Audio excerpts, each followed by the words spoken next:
studied abroad in China this past summer. It was pretty cool. I learned a lot, and I am making a video series on topics about studying abroad, living in China, and the logistics of it all, in case you're planning to travel to China yourself or just plain curious about this kind of stuff. Enjoy! Hello everyone, my name is Mallory, and today I'm going to be talking about how to apply for a Chinese student visa. Just a disclaimer, I am no expert on visas. I only applied for one type of visa, so if you're going to be applying for your own Chinese visa, make sure to do your own thorough research. I am also a legal adult, so I do not know how this process works for minors, and this was my very first Chinese visa, so I don't know how this process works for people who have had a previous Chinese visa. There are two types of visas that I was given the opportunity to apply for as a university student. First is the X1 visa. The X1 student visa allows you to stay in China for a longer amount of time, and it also allows you to leave the country and then come back to it. I did not apply for an X1 visa, but about half of the students in my study abroad trip did apply for it, since they were staying for both the summer and fall terms, and I was only staying for the summer term. However, those students who did have X1 visas had to apply for a temporary Chinese residence card once we arrived in China. They also had to go through a medical checkup process as well. And those students did have to pay for both getting their temporary residence card and getting their physical examination. However, I really don't know much more about the X1 visa since I did not get that one, so if you will be applying for an X1 visa, make sure to do your own thorough research. I applied for an X2 visa. From date of entry, you're allowed to stay in China for up to 180 days. I only got one that gave me 120 days, and my actual stay in China was somewhere between 60 and 70 days. So I think it really depends on the visa application itself. How long you put down your stay in China will depend on how many days they actually give you. Do be aware that if you have an X2 visa, once you leave China, you cannot go back. It's a one entry, one exit allowed type of visa. As a Chinese adoptee, I had to supply extra documentation along with all of the regular things that go with your standard visa application. And because this is all important to list, I'm actually just going to read it off to make sure that I don't forget anything.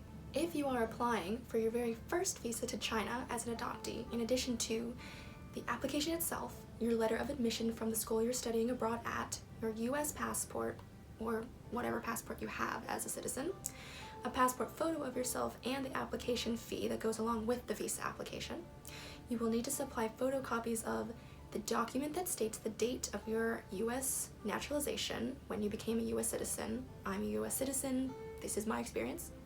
And the agreement your parents got from the orphanage or adoption agency that states who your legal adoptive parents are.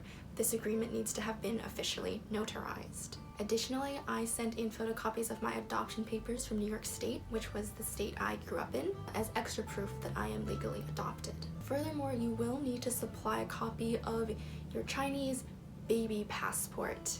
A photocopy might work. It did for another Chinese adoptee who was also on my study abroad trip, but it did not for me. So I had to actually send in my physical old baby Chinese passport to the agency that handled our visa applications. So some tips for filling out the actual Chinese visa application itself. The photo of yourself that you submit with your visa application needs to be along the standards of a regular passport photo. This means a square and on glossy photo paper, you in front of a light background, etc.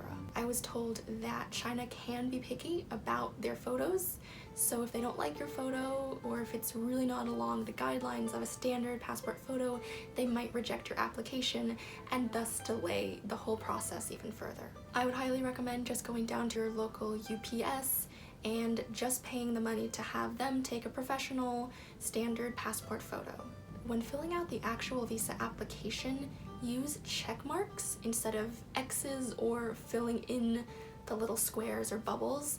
The Chinese standard is to use check marks when selecting or ticking off any option that's given to you. Use a water-based black pen. This could mean a gel pen or a fountain pen. You should not use ballpoint pens or a pencil, and you should not use any ink color that is not black. Water-based black ink is the Chinese standard for filling out important documentation. The more professional your application looks, the better chance you have of it going through without any problems. After you send in your visa application, all you can do is wait.